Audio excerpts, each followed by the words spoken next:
짠! 여러분 다시 돌아왔습니다. 여러분 박수 선생님들 아까 찍은 영상을 봤는데 목소리가 울리죠? 노래방 간 것처럼. 선생님이 마이크 설정을 잘못해서 그렇게 된 거니까 여러분 미안하고요. 이해해 주시면 감사하겠습니다. 그래서 이어서 약물 오남용 누가 바보가 잘못 먹나 싶죠?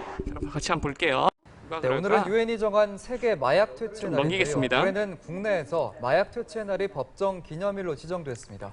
최근 심각한 사회적 문제로 떠오르고 있는 마약 성분의 다이어트 약물 오남용에 대해 김지수 기자가 짚어봤습니다. 경찰이 산부인과를 들이닥칩니다. 마약 성분이 함유된 식욕 억제제를 수년간 복용한 산부인과 여의사 2명과 간호조무사 2명이 경찰에 붙잡힙니다. 식욕 억제제라고 하지만 마약 성분이 함유돼 오남용하면 폐동맥 고혈압 등 심각한 심장질환이나 불안감, 우울증, 불면 등 중추신경계 이상 반응을 일으킬 수 있습니다. 하지만 이들은 죄의식 없이 약을 사들여 수백 차례 복용했습니다. 이들이 의료인이라는 점에서 더 큰 충격을 줬습니다. 이 같은 마약류 식욕 억제제인 펜터민과 펜디메트라진의 판매량이 해마다 증가했습니다. 외모 지상주의의 영향으로 청소년 예서조차 남용 사례가 발생하고 있습니다. 문제는 허용된 용량만큼 복용해도 민감한 사람의 경우 정신병적 증상이 나타날 정도로 위험성이 큰 반면 인식은 매우 낮다는 겁니다. 살을 빼기 위해서 중추신경에 영향을 주는 약물을 너무 아무런 경각심 없이 사용하고 있는 것이 심각한 문제이고요. 이런 것들이 다른 어떤 마약이나 약물의 남용으로 연결될 수 있다는 점에서 아주 심각한 문제라고 할 수 있습니다.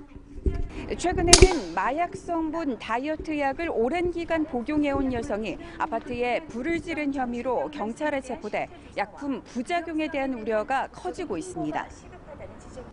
마약 성분 약물 오남용으로 인한 급성 정신병 발생에 대한 실태 조사와 위험성에 대한 적극적인 홍보가 시급하다는 지적입니다. 연합뉴스 TV 김지수입니다. 여러분 잘 봤나요? 자, 이처럼 잘못된 다이어트 방법, 근육량을 늘리기 위한 약 복용, 의사의 처방이 아닌 자의적 스스로 판단해. 의사가 이렇게 의사 선생님이 하라고 할 때가 아니라 내 스스로 판단해가 내가 이게 필요해가지고 내 판단에 따라서 이 약물을 오용하고 남용하는, 즉 오남용하는 경우가 많이 있어요. 어떤 사람은 근육 키우려고 스테로이드라는 거 막 넣는 사람도 있고, 다이어트를 위해서 약을 막 먹는 사람도 있고, 다 모두 약물 오남용이 되겠죠. 심각한 부작용을 초래할 수 있으니까 여러분 절대로 그렇게 하시면 안 됩니다. 그렇다면 병원에서 처방받은 약 그대로 먹으면 오남용할 일은 없겠죠. 자, 한번 볼게요. 의약품 부작용 신고가 해마다 급증하고 있습니다. 10년 전인 2006년에 2,400여 건이던 신고가 지난해에는 20만 건에 육박해서 세계에서 두 번째입니다. 약 자체에 두 얼굴이 있어서 부작용이 생길 수 있지만 국내에선 또 다른 이유로 부작용이 발생하는 사례가 적지 않습니다. 윤나라 기자가 보도합니다. 이 30대 여성은 2년 전 감기약을 먹은 뒤 온몸에 발진이 나타났습니다. 나는 부분이 점점 더 넓어지면서 나중엔 물집처럼 바뀌었고 전체적으로 손바닥까지 가렵고 발바닥까지 가렵고 몸 전체가 다 가려웠어. 스티븐스 존스 증후군이라는 희소병으로 진단됐습니다. 감기약에 대해 면역 체계가 거부 반응을 보이면서 나타난 중증의 질환입니다. 지난해 국내에서만 이 병으로 1,000명가량 진료받았는데 70% 이상이 의약품 부작용으로 추정됩니다. 지난해 전체 의약품 부작용 신고는 20만 건에 육박했습니다. 10년 전보다 80배 넘게 급증했습니다. 인구 100만 명당 발생 건수로는 세계에서 미국에 이어 두 번째로 많습니다. 약 자체에 부작용 유발 요인이 있고 환자에 따라 약의 반응이 다르게 나타나는 등 부작용의 원인은 다양합니다. 국내에서는 특히 오용과 남용이 여전히 심각합니다. 한 조사에서는 우리나라 노인의 83%가 하루에 6가지 이상의 약을 복용하는 것으로 나타났습니다. 칼슘약은 이것도 하나, 호르몬 약은 하나에 반, 골다공증 약도 하나씩 먹고 이것도 하나. 이른바 병원 쇼핑을 하면서 동시에 먹지 말아야 할 약들을 처방받기도 합니다. 우리나라가 특히 다 약을 한꺼번에 여러 가지를 처방받는 경우가 상당히 많이 있습니다. 여러 군데 병원에서 굉장히 동시에 많은 약을 먹는 경우도 있어서 병원과 약국에 환자 처방 정보를 제공하는 제도가 시행되고 있지만 여기에 빠져 있는 일반의약품과 건강식품까지 환자들이 처방과 조제 때 알려주는 게 좋습니다. SBS 윤나라입니다. SBS 윤나라입니다. 보셨나요? 병원에서 약을 처방받을 때 내가 현재 섭취하고 있는 약물을 잘 얘기해서 약물과 충돌이 일어나지 않도록 해야 합니다. 자, 이런 약물의 오남용의 위험성은 특히나 우리 청소년들, 우리 여러분 어린이들에게도는 좀 그렇지만 엄마들이 잘 해주지만 여러분이 좀 더 커서 초등학교 고학년 또는 중학생이 됐을 때 되게 심각한 일이 발생한다고 해요. 그래서 그런 것들 방지하기 위해서 여러분들은 지금부터라도 마음에 딱 이제 절대 오남용하지 않겠다라고 생각을 하셔야 됩니다.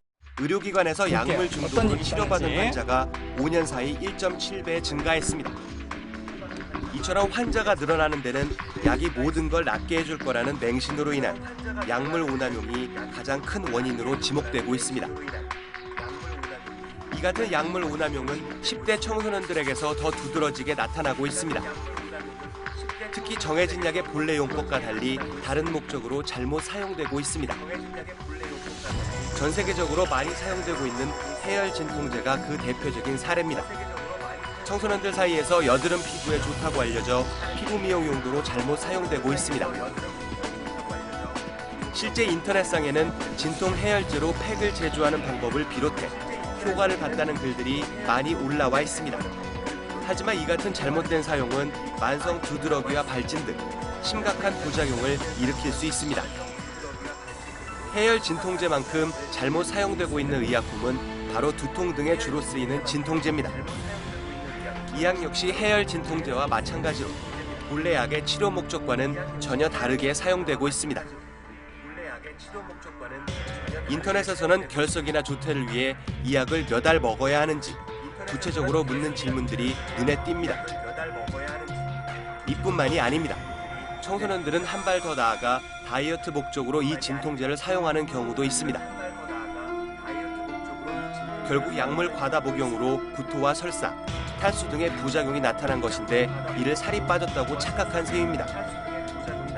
학생들의 경우에는 콩팥이나 간 등이 이제 계속해서 성장하고 자리를 잡는 과정이기 때문에 오히려 다이어트 같은 것들을 통해서 필요량 이상을 먹게 되면 그것을 저희가 이제 위험 농도, 어떤 경우는 치사량이라고까지 하는데요. 성장은 물론이고 생명에까지 어른보다는 훨씬 더 가민하게 어떤 건강의 위험 요소가 될 수가 있습니다.